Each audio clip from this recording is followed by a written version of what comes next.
चिराग पासवान। चिराग पासवान ने एक तरह से अभी तक पत्ते नहीं खोले थे, लेकिन अब बीजेपी के समर्थन में ये बहुत बड़ा दावा कर दिया कि जीत बीजेपी की होगी और उनके नेतृत्व में सरकार बनेगी। सीतामढ़ी में बने सीता माता के मंदिर में चिराग पासवान पहुंचे थे और उन्होंने ये नई सियासी चाल चल दी है, एक तरह से कहा जाए कि बीजेपी के नेतृत्व में सरकार बनेगी।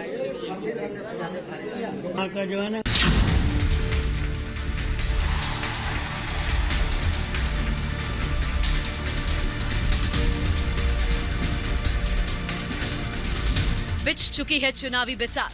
सभी दल चल रहे हैं अपनी अपनी चाल और विरोधियों को पस्त करने में लगे हैं। इस बीच चिराग पासवान भी अपने राजनीतिक करियर को रोशन करने की पूरी फिराक में है। साथ ही बीजेपी को लेकर कंफ्यूजन बनाए हुए हैं और अपनी सियासी दांव खेल रहे हैं। लोक जनशक्ति पार्टी के अध्यक्ष चिराग पासवान के बयान से ये जाहिर है कि वो नीतीश का खेल बिगाड़ रहे हैं और बीजेपी का नाम लेकर अपनी नैया पार करना चाहते हैं। चिराग पासवान का कहना है कि बिहार में बीजेपी के नेतृत्व में एलजेपी बीजेपी की सरकार बनेगी। बिल्कुल, हम लोग की सरकार बनेगी। कम से कम मुख्यमंत्री तो दोबारा मुख्यमंत्री नहीं रहेंगे और हम लोग भाजपा के नेतृत्व में भाजपा लोजपा सरकार बनाएंगे। वहीं चिराग पासवान ने ट्वीट कर बिहार की जनता से अपील की कि जिस सीट पर एलजेपी के उम्मीदवार नहीं, वहां पर बीजेपी को वोट दें। अपने इस ट्वीट में चिराग पासवान ने असंभव नीतीश भी लिखा।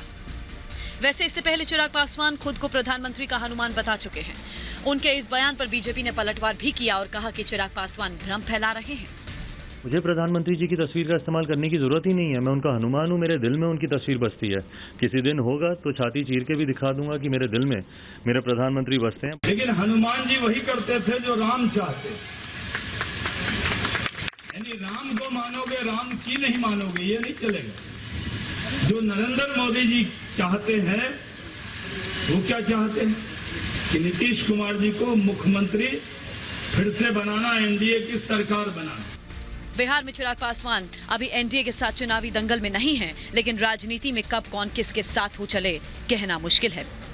Bureau report, Republic Bharat. चलिए चलते हैं ग्राउंड जीरो पर, सीधे चलते हैं। बिहार चुनाव की जो चुनावी हलचल है वो इस वक्त चरम पर है और हमारे सहयोगी जुड़ चुके हैं। एक तरफ है हमारे साथ रवि मिश्रा, दूसरी तरफ हमारे साथ वैशाली से केशव भी जुड़ेंगे। रवि, सबसे पहले पटना आते हैं आपके पास। चिराग पासवान लगातार ये कह चुके हैं कि उन्हें नीतीश कुमार बर्दाश्त नहीं। बीजेपी का घटक है जेडीयू, बीजेपी कह चुकी है कि नीतीश कुमार के नेतृत्व में चुनाव लड़ा जा रहा है।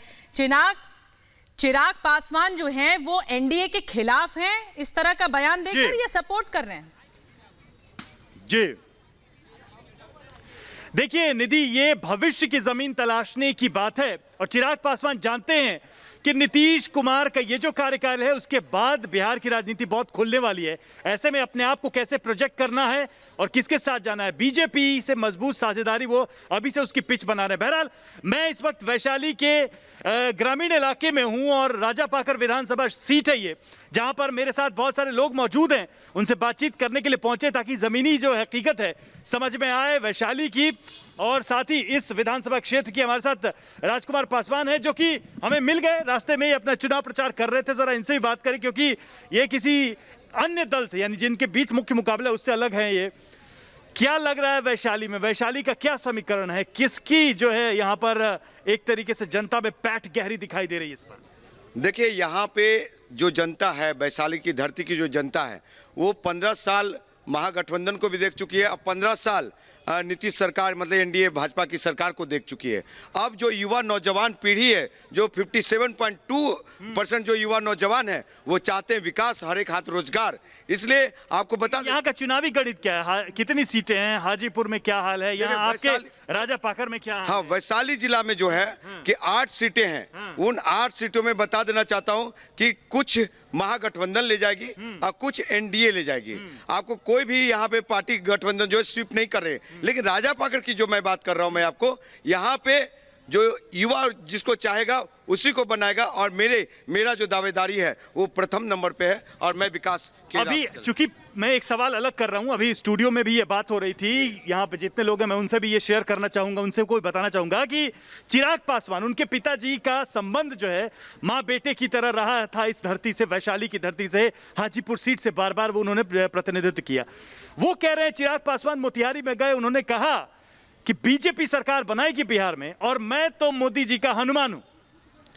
देखिए वो हनुमान नहीं है, मोदी जी के मानस पुत्र हैं, और वो मानस पुत्र कब किसको धोखा दे देंगे ये कुछ नहीं मालूम, पता चल सकता है। आपको बता दूं कि उसी नीतीश सरकार में आपको भरोसा नहीं है चिराग पासवान के बयान पर? चिराग पासवान और उनके पिताजी जो आज नहीं, आदरणीय सम्मानीय हमारे पिता तुल्य हैं, अब वो व्यक्ति मौसम वैज्ञानिक वाला काम करके और कहते हैं नीतीश सरकार में कुछ गुल खाए गुलगुल्ला से पढ़े। आपने बात की, आप क्या करें? युवाओं का मुद्दा क्या है यहाँ वैशाली में? यहाँ राजा पाकर से तो इंजीनियर राजकुमार पासवानी। मुद्दा क्या है युवाओं का? युवाओं को क्या चाहिए? युवाओं को रोजगार चाहिए, हर घर नल कारखाना जो है वो चाहिए, और क्या चाहिए युवाओं को, बस यही सब। हमारे साथ एक बुजुर्ग भी हैं। बाबा आपसे हम पूछना चाहेंगे क्या दिख रहा है बिहार में आगे, इसका सूरज क्या दिख रहा है? और एक रात में बदल जाने वाला आदमी, क्या उस पर भरोसा किया जा सकता है? किस पर किया जाएगा भरोसा? किस पर भरोसा? नए लोगों पर किया जाएगा। नए लोग मने उस पर देखा जाएगा ना। तेजस्वी है, तेजस्वी है, चिराग है, ये सब चिराग ना, है। बिल्कुल इन पर देखा जाना वो तो चाहिए। नीतीश कुमार पे नो नो नो नो, वो तो बिल्कुल। आप क्या कहेंगे बिहार के बारे में? बिहार के बारे में सरकार तो बनेगी, महागठबंधन सरकार बनेगी, महागठबंधन सरकार, लेकिन राजा पाकर से चिराग पासवान जी आगे हैं और आगे रहेंगे और जीत के विधानसभा जाएंगे। तो देखिए किस तरीके से लोग कह रहे हैं, किस तरीके से लोग कह रहे हैं यहाँ पर। और एक सवाल आपसे, आप बहुत जो है गुस्से में लगे थे मुझे। नहीं अरे नहीं, उस समय गुस्से में थे, क्या लग रहा है यहाँ पर? यहाँ पर तो अच्छा लग रहा है जो नीतीश जी आ रहे हैं। अब इन साल तो भाजपा है उनका अल्टेन नहीं, वो ये अरे तो कौन बनाएगा सरकार? कोई तो बनाएगा ना। वो पंजा छाप बनाएंगे। पंजा छाप? अरे बिहार में पंजा छाप? हाँ, और आदमी पंजा छाप। राहुल गांधी आपके फेवरेट हैं क्या? नहीं नहीं नहीं, पंजा छाप मतलब क्लियर नहीं है दिमाग क्लियर नहीं है आपका। कि देखिए ये एक कंफ्यूजन है राजकुमार जी, ये कंफ्यूजन दिखाई दे रहा है। मेरे पास हमारे सहयोगी भी हैं स्टूडियो से, और साथ ही हमारे साथ पटना से भी हमारे सहयोगी जुड़े हैं। वापस स्टूडियो चलते हैं। निधि, बैक टू यू। बिल्कुल रवि और केशव भी हमारे साथ जुड़े हुए पटना से, उनके पास चलेंगे। केशव, अलग अलग दावे सभी की तरफ से किए जा रहे हैं। चिराग पासवान कह रहे हैं बीजेपी और एलजेपी मिलकर सरकार बनाएंगे। आप वहां पर मौजूद हैं, लगातार रिपोर्ट कर रहे हैं वहां से, ग्राउंड जीरो से। आप क्या देख रहे हैं कि इस बार जनता के बीच कौन से मुद्दे छाए हुए हैं? देखिए, अगर जनता के बीच अगर मुद्दों की बात करें तो वही पुराने मुद्दे हैं जिनके आधार पर पिछली बार भी एनडीए चुनाव में आई थी, लड़ी थी चुनाव। लेकिन इस बार के मुद्दे ये हैं कि खास तौर पर जो भ्रष्टाचार है वो इस बार उनके लिए, उनके जहन में, लोगों के मन में बसा हुआ है। बेरोजगारी उनके मन में एक बड़ा अहम मुद्दा है, क्योंकि लगातार जो कोरोना की वजह से लोगों को पलायन करना पड़ा, दूसरी तरफ आना पड़ा और उन्हें बेरोजगारी हुई, जिसकी वजह से यहाँ पर माहौल थोड़ा बदला हुआ लग रहा है। ये राजधानी पटना है, पटना में मैं हूँ और यहाँ पर आप देख सकते हैं कि आसपास कुछ लोग हैं, मैं इनसे भी बात करने की कोशिश करूँगा। चुनाव है बिहार में, क्या मन मिजाज है? क्या मन मिजाज है? किसको वोट करेंगे? हम किसको करें? हम तो यहाँ परदेसी है, तो हम किसको करें? आप परदेसी हैं यहाँ पर, लेकिन क्या लग रहा है किसकी हवा, नीतीश कुमार या तेजस्वी यादव? हमारा तो यहाँ ना आधार कार्ड है ना कुछ है, तो हम कुछ से वोट। खैर, आपका आधार कार्ड तो होगा ही ना। खैर लोग जो है यहाँ पर, उनका जो अमूमन जो आसपास के लोग हैं यहाँ पर, जब लगातार मैं लोगों के बीच जा रहा हूँ, वहाँ जानने की कोशिश कर रहा हूँ, तो यही चीज़ समझ में आ रही है कि लोग फिलहाल अभी टू माइंड की स्थिति में है, दुविधा में है कि आखिर किसे चुने किसे नहीं। थोड़ा कंफ्यूजन तो लोगों में नजर आ रहा है, लेकिन समीकरण क्या होंगे ये चुनावी माहौल बता रहा है। आप जिसके पास जा रहे हैं, चाहे आप हों या रवि हों, कुछ कंफ्यूजन है, लेकिन कुछ मुद्दों पर कई लोग क्लियर भी हैं। बेगूसराय में चुनावी माहौल क्या है, क्योंकि सरगर्मियां बढ़ती जा रही है। हमारे संवाददाता प्रदीप भंडारी ने जनता के बीच जाकर ये जाना कि बेगूसराय की जनता क्या सोचती है। ग्राउंड रिपोर्ट देखिए। तो अभी क्या आप लोग को रोजगार मिला है कि नहीं मिला? नहीं, कुछ नहीं। वो तो 2016 से बैठा दिए कि फाइल वहाँ जाएंगे, पटना पहुँचेंगे और वहाँ जाते हैं जो है वहाँ तुम्हारा फाइल को हम रद्द कर देंगे और रद्द करेंगे, उसके बाद सड़क पर तुम कटोरा लेके घूमोगे सभी सांख्यिकी कर्मी। मैं खेतों के बीच में हूँ और जैसे कि मैं आपको बताया कि मैं 2 विधानसभाओं के बीच में हूँ, ये बहुत ही इंपॉर्टेंट डेवलपमेट है। मैं और बातचीत करूँगा, विजय उमेश मेरे साथ आप आइए। मैं काका आपसे बात करना चाहता हूँ, आपसे बात करना चाहता हूँ। आपने हर चुनाव को देखा, अभी क्या समस्या है गाँव में और क्या समस्या? समस्या तो वही है कि जो देख रहे हैं। बताइए ना। बताएं क्या किसका अभी बहुमत है नहीं है। अभी और क्या चाहते हैं? गांव में नीतीश जी कहते हैं कि उनने सुशासन किया है, सब शराबबंदी करी है, काफी काम किए। इस वक्त ग्राउंड पे क्या स्थिति है? आप लोग के लिए कुछ हुआ है? नहीं ऐसा बात तो नहीं, शराबबंदी के बारे में कुछ कुछ वैसा बात नहीं है कुछ जी ना। आपसे पूछना था, आप बताइए, आप युवा हैं, आप क्या कहना चाहते हैं? क्या हम तो मूल रूप से किसान हैं, पर सबसे पहले मैं किसान की बात कर रहा हूं।